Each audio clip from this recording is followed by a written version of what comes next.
Alright, so how you all doing? We're doing well now. In today's video, going to be using what is probably known as one of the best teams in the game. I feel either this, or if you want to trade out the Excalibur Arthur for the Trader Melios, both of those teams, I mean, the Christmas Awakened Lilia is just such a powerful unit. It is absurd just exactly what she's capable of doing. Those 1-star cards can hit absolutely crazy, but this team can actually be a little bit better than what I'm running in today's showcase. Unfortunately, I do not yet have the Excalibur Arthur Holy Relic. I'm just a little shy on the materials. I haven't done a whole lot of bird grinding. I've mainly been just sticking to the deer and just playing a bunch of PvP in all honesty. But if you guys don't know what the Christmas Awakened Lilia does, the first card here inflicts flood damage equal to 500% of attack on one enemy. The second card here inflicts damage equal to 180% of attack on all enemies and depletes 2 ultimate move gauge orbs at the end of every turn for 2 turns. Honestly, a lot stronger than Gotha's card, it seems. It may be because of the kind of gear build I have on her, but we'll just have to wait and see. The ultimate here, which we do only have on 1/6, removes buffs from all enemies and inflicts damage equal to 350% of attack. The passive, a little strange. I don't know why they went this route. If she had a better passive, I could definitely see her being... She's definitely already like one of the best PvP characters in the game, but she could be even more so if they fix this up. But when an ally from the 7 Catastrophes uses a single target attack skill, it deals additional damage equal to 10% of the hero's max HP. If using an all-target attack skill, it deals additional damage equal to 7% of max HP. So probably why her Dissolve card seems to do a little bit more.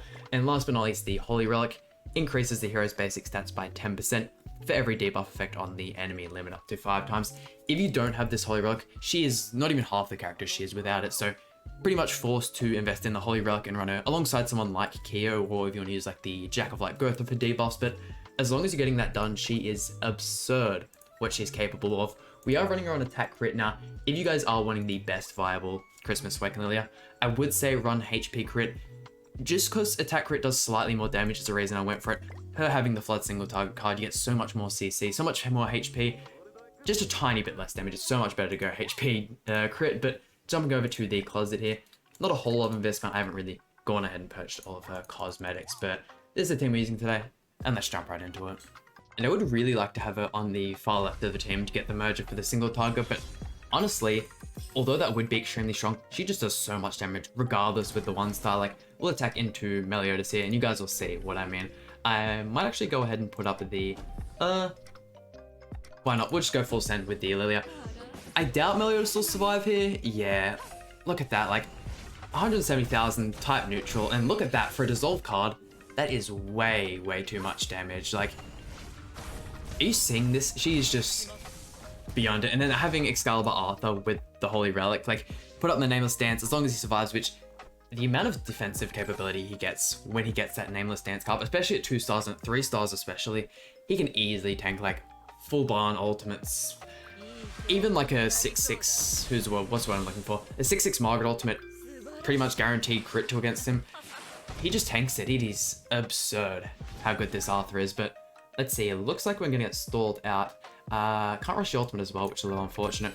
Might just go for this here, just waste some cards, but I do definitely want to get this single target card out before the match ends. And I mean, with that many ignites as well, once Keo's built up that much, like, having the defensiveness with Arthur, with Keo as well, is like a huge, huge advantage. But let's see, putting up the counter there. Not able to use the True Melon card, so we should be fine. Let's see, I might go ahead, we'll use the Arthur card just to weaken him just a bit. Go for that one there, and then we'll just chuck out a Keo single target. I feel like that might actually finish the match, considering just how many ignites the Merlin has on her there. Easy tanking from Arthur. Surely you kill? If not, I'm just going to get clapped up, yeah. Oh, no, she's still tanking fairly well. And then there we go. Keo finishes him off. Let's get on to the next opponent. It's also a team where you can easily run everyone in HP defense. Like, it's still so viable at that point, and you're just getting such a crazy amount of CC. Also, getting the extra Lilia card there is going to be huge for us. No Elizabeth in the front either, so no damage reduction. We should be able to pretty much take out anyone we like here turn 1. Ideally, we don't have the Sariel put up counter, but we pretty much all knew that was happening. Actually putting the debuffs on it as well. Might he be able to survive? I mean, I highly doubt it. That was just was that a 1 or a 2 star? How many turns of this are you gonna get? It doesn't tell us. I probably should pay a little bit more attention. That's alright, let's go 1. I might keep you both separate. We'll go 2 and 3. Why not? Does the Sariel give extra debuffs for the counterattacks? It's not using a card, is it? So we don't have to deal with an extra debuff.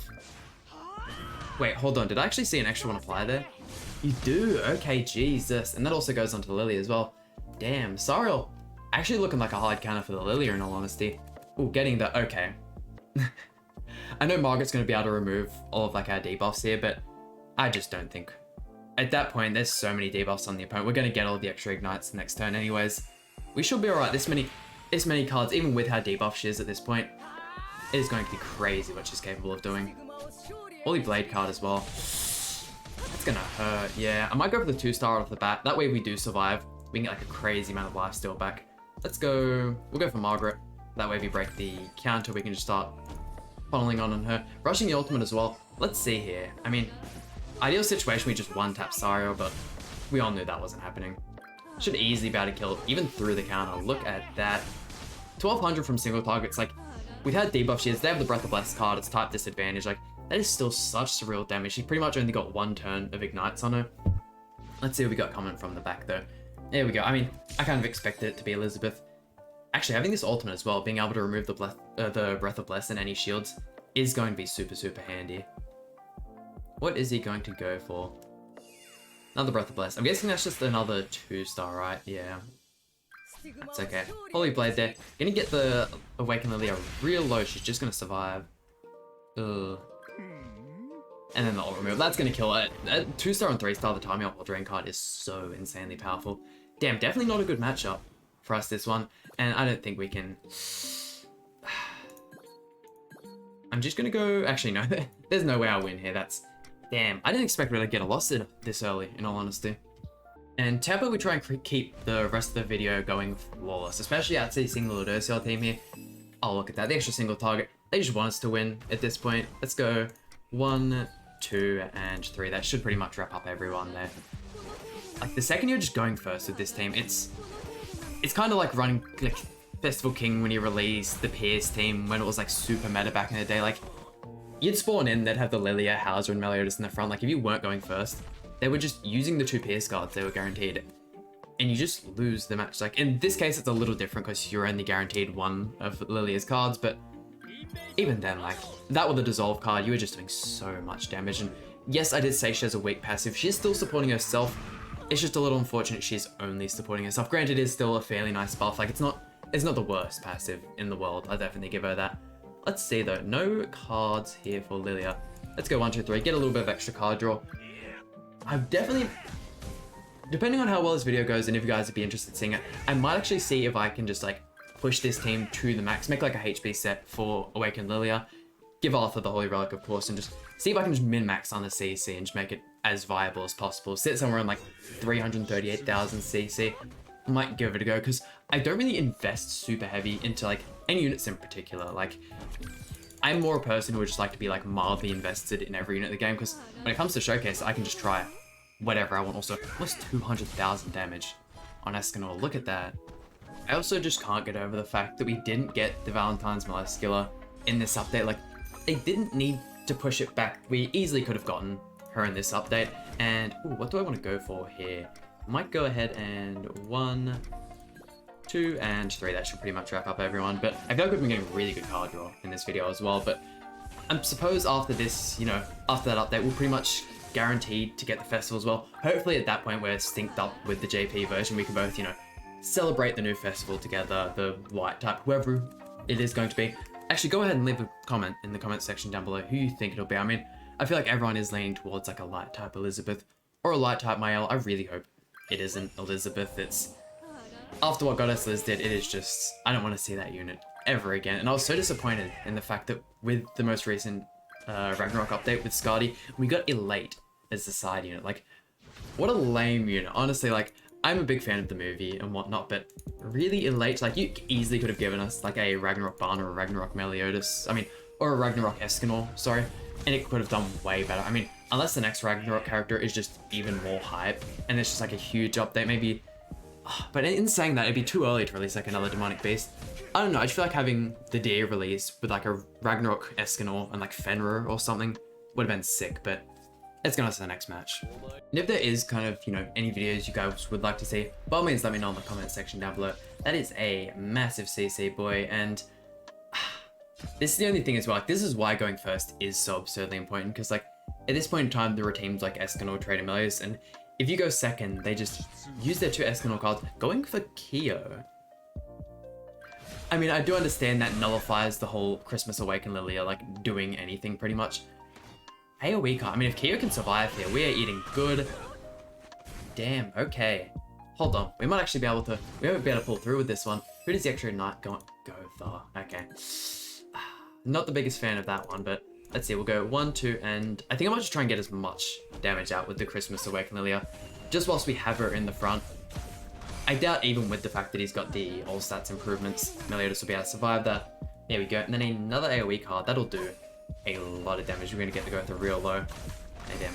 Easy emote as well. Give him the emote back. Can we get a forfeit, maybe? What was his CC, like 330 something thousand? Definitely a misplay not going for the double Escanor Meliodas. Like, I don't know why. Thank you, Greedy Pot, though, for the victory, not making me look fodder in my video, but if we could have gone first, like, just being able to go for like a double Christmas Awaken Lilia cards into like a nameless dance, like, Arthur Ven just has so much survivability, and there's pretty much no cards in the game that at a low level can stance cancel, and you're not really wanting to like rank up in order to stance cancel turn 1. Like, it's just not the most value. But here we go, throwing off the ultimate. I think this is actually the first time I've thrown off the ultimate in the video as well, and then we'll probably get on to the next match. I'm not expecting this to do an awful lot of damage. It's more just if you're versing stuff. Like Meliodas, like the Goddess team, you can remove shields, remove stats increase, anything like that. He's laughing away, that's alright though. We end up getting the dub, and onto the final opponent. Here we go, onto our final opponent. And thank you, Speedy Pop, for the match. We ended up just emote spamming each other for the past minute, but let's see here. Really want to get rid of that Meliodas. Once again, going first, like, pretty much the same team that we versed in the last match, and look at just how much better and just how much safer this team is when you go first. Like, it is absurd. It's absurd that she can do that kind of damage off of a Dissolve card. Obviously, if you were using the attack crit set, that would definitely be quite a bit weaker, but the fact you can even do that on an attack set, and we won't even get any crits anyways, so still just absolutely absurd. We can also get the level 3 Nameless Dancer and chuck out another single target. As long as it doesn't shield, I feel like that single target can easily clean up Escanor or Gotha regardless, just due to the fact that we've had a couple of stacks from the Ignite, but this team is honestly so much fun. If you guys have the units built, I would highly recommend giving it a shot. Let's see it though. We'll go 1. Might try and finish. I might see if I can go for, hold on, if I can double kill you whilst you have your Ignites, and then get an extra kill on you with that single target. Hopefully that works. I mean, I feel like I probably could have gone for Gotha and had like a higher success rate. Yeah, just a bit of a waste on the unique present card. That's alright. What's that card draw? Oh, yeah, you see. And then you just get good card draw like this, and you're just winning. Like, it is kind of the same mechanics as the Barn team. Like, you have these 2 units. You have Excalibur Arthur, which obviously drawing the Nameless Dance card is good, but other than that, you're kind of just hoping for, in the Barn team, to be your gift cards or your Heart Crusher cards, and in this case, it is your single target and AoE cards, but I definitely feel as if though I can one-tap the shield and then break through. I'm going to throw out the AoE card from Kyo just to double check. Like, even with the skill effects removed, that's still easy money. Christmas Awaken Lilia, just when it comes to PvP, I'd say sitting in the top 5 best units in the game, up there with King, Meliodas. Who else would I put in top 5 at the moment? It's honestly so hard to pick as well, just because it's more like how many teams can they put in, or how well do they perform in their team. Honestly, I might actually do a video if you guys are interested in seeing me do like a PvP tier list, even if it's just like a how well they perform or just like a how fun they are to play. Let me know, I'd definitely be interested in doing something like that. But there we go, let's just wrap up the video. There we go, and that just about does it for today's video. I mean, look at Lilia, straight up the baddest, the best in the game, you could say. Honestly, oh no, especially since Festival King and like the Festival Meliodas have come out, I just don't feel like there's a question for best unit in the game that easily passed. But if they didn't exist, I could definitely see like you having her as like opinion-wise the best unit in the game. I'd definitely accept that, that's for sure. But I mean, hope you guys enjoyed today's video. Please hit the like button, subscribe, really means a lot to me, and I'll see you guys for some more Grand Cross content.